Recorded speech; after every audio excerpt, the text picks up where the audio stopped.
Good evening. Today, I want to discuss a pivotal moment in American foreign policy as President Trump embarks on a critical diplomatic mission across the Asia-Pacific region. This journey represents more than ceremonial visits. It signals a fundamental recalibration of America's strategic posture in the world's most economically dynamic region. The strategic context. We stand at a crossroads in global affairs. The Asia-Pacific region now accounts for over 60% of global economic growth. Control of supply chains, particularly in critical minerals and advanced technology, has become as important as traditional military power. President Trump's upcoming visits to Malaysia, South Korea, and his scheduled meeting with President Xi Jinping recognize this new reality. The Malaysian ASEAN Summit. Building regional partnerships. President Trump's participation in the ASEAN Summit in Malaysia marks an important first step. The Association of Southeast Asian Nations represents a collective market of over 650 million people. These nations sit at the strategic heart of global shipping lanes and manufacturing networks. The objectives here are clear. First, strengthen bilateral trade relationships with individual ASEAN members. Second, present America as a reliable partner for infrastructure development and investment, offering an alternative to Chinese Belt and Road initiatives. Third, coordinate on maritime security in the South China Sea, where territorial disputes continue to simmer. The potential outcomes range from encouraging to complex. On the positive side, we could see new trade agreements, particularly in technology transfer and agricultural exports. Enhanced security cooperation might include joint naval exercises and intelligence sharing arrangements. Several ASEAN nations, particularly Vietnam, the Philippines, and Indonesia, have expressed interest in diversifying their economic partnerships away from overdependence on China. However, challenges exist. ASEAN nations are traditionally non-aligned and hesitant to choose sides between Washington and Beijing. They want economic benefits from both powers without military entanglements. President Trump will need to offer concrete economic incentives without demanding exclusive loyalty. The balancing act requires diplomatic finesse. The Australian Rare Earth Minerals Agreement, securing critical supply chains.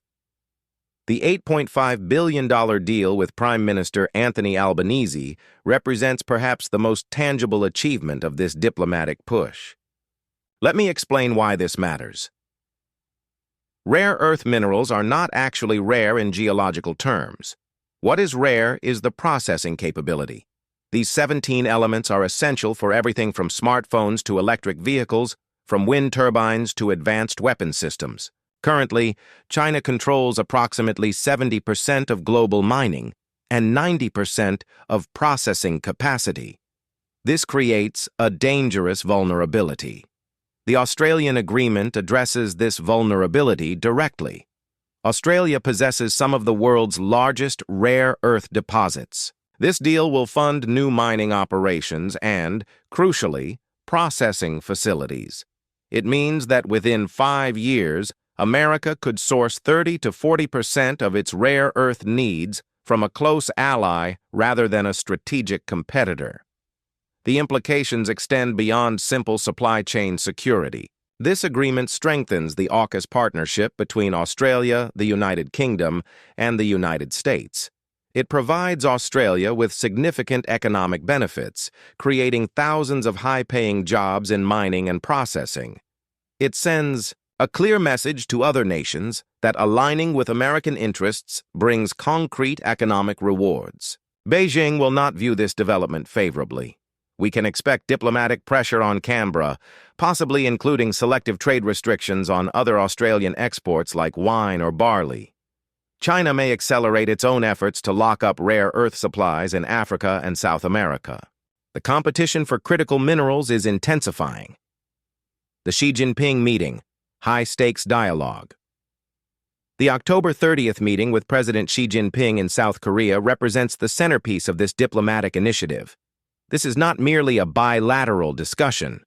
It is a negotiation between the world's two largest economies, two nuclear powers, and two fundamentally different visions of global order. Three main issues dominate the agenda: trade relations, nuclear concerns, and China's oil purchases. Let me address each in turn. Trade relations. The United States maintains significant tariffs on Chinese imports, while China retaliates with its own restrictions on American goods. Both economies have suffered. American consumers pay higher prices. Chinese manufacturers lose market access. Global supply chains fragment and become less efficient. President Trump will likely push for several outcomes: reduced Chinese subsidies for state-owned enterprises that distort global markets, better protection for American intellectual property, greater access for American companies in Chinese financial and technology sectors. In return, he may offer gradual tariff reductions. President Xi faces his own domestic pressures. The Chinese economy is struggling with a property sector crisis, high youth unemployment, and declining foreign investment. He needs stable access to American markets and technology. However, he cannot appear weak before his domestic audience or compromise on what Beijing considers core interests like technology self-sufficiency and state control of strategic industries. The most likely outcome is a limited agreement: modest tariff reductions on specific categories of goods, renewed commitments to purchase American agricultural products, perhaps some progress on intellectual property enforcement. A comprehensive trade deal remains unlikely, given the fundamental differences in economic systems and national objectives. Nuclear power and regional security. This topic encompasses both civilian nuclear cooperation and weapons proliferation concerns. On the civilian side, both nations are investing heavily in next-generation nuclear reactor technology. There may be opportunities for cooperation on safety standards and nuclear waste management. The weapons dimension is more troublesome. North Korea continues to develop its nuclear arsenal, with tacit Chinese support providing economic lifelines. President Trump will pressure Xi to use China's leverage over Pyongyang to restart denuclearization talks. Xi will likely resist making concrete commitments, preferring to maintain North Korea as a buffer state. Taiwan represents the most dangerous flashpoint. American arms sales to Taiwan continue. Chinese military exercises around the island intensify. Both leaders need to establish clear communication channels to prevent miscalculation. We might see agreements on crisis hotlines or protocols for military encounters in the Taiwan Strait. China's oil purchases and sanctions evasion. This issue connects directly to broader American foreign policy goals, particularly regarding Iran and Russia. Despite international sanctions, China continues purchasing oil from both nations, providing crucial economic lifelines to regimes Washington opposes. President Trump faces a dilemma. Punishing China too harshly for sanctions evasion risks destroying any chance of broader cooperation. But allowing China to freely undermine American sanctions demonstrates weakness and emboldens other nations to ignore American pressure. The discussion will likely focus on defining boundaries. Perhaps China agrees to cap rather than expand its purchases from sanctioned nations. Maybe there are carve-outs for certain types of transactions while cracking down on others. The goal is not perfect compliance, but rather managing the problem within acceptable parameters. Potential scenarios and outcomes. Optimistic scenario. In the best case, this diplomatic initiative yields significant benefits. ASEAN nations signed several bilateral trade agreements, increasing American exports by billions of dollars annually. The Australian rare earth deal moves forward on schedule, reducing supply chain vulnerability. The meeting with Xi produces a limited but meaningful trade agreement, easing tensions and stabilizing the economic relationship. Crisis communication channels are established regarding Taiwan. Global markets respond positively to reduced uncertainty. Realistic scenario.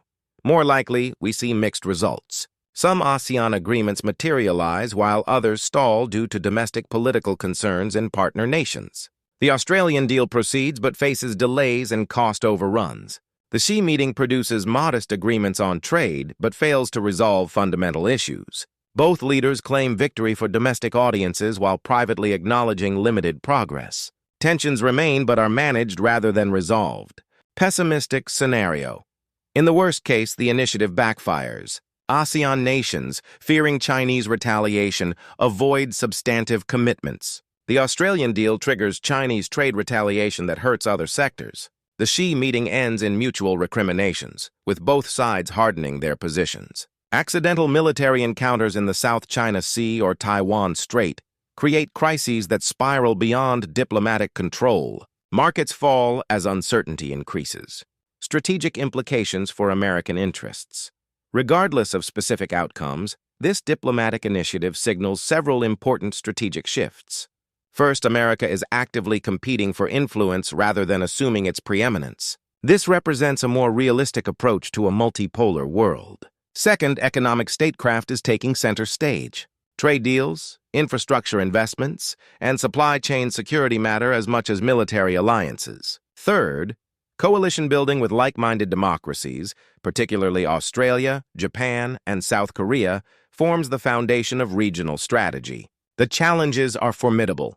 China's economic gravity is immense. Its geographic proximity to Southeast Asia provides natural advantages. Its willingness to use economic coercion through selective tariffs or supply restrictions creates fear among smaller nations.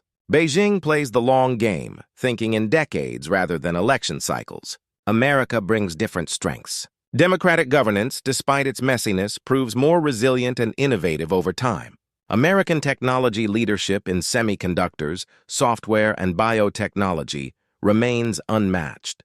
The dollar's role as global reserve currency provides enormous financial leverage. American military capabilities, particularly naval power projection, guarantee regional security. Conclusion. President Trump's Asia-Pacific diplomatic initiative represents a crucial test of American strategy in the 21st century. Success requires more than tough rhetoric or military posturing. It demands patient coalition building, substantial economic investments, and sophisticated diplomacy. The stakes extend beyond regional influence. The emerging global order will either respect individual liberty, free markets, and rules-based international norms, or it will reflect authoritarian values of state control and might makes right. The Asia-Pacific region, home to the majority of humanity and the engine of global growth, will largely determine which vision prevails. We must watch these developments closely. The agreements signed, the relationships built, and the precedents established this week will shape international relations for decades. The question is not whether America will face competition in Asia. That competition is already here. The question is whether American leadership can adapt, compete effectively, and secure prosperity and security for future generations. Thank you.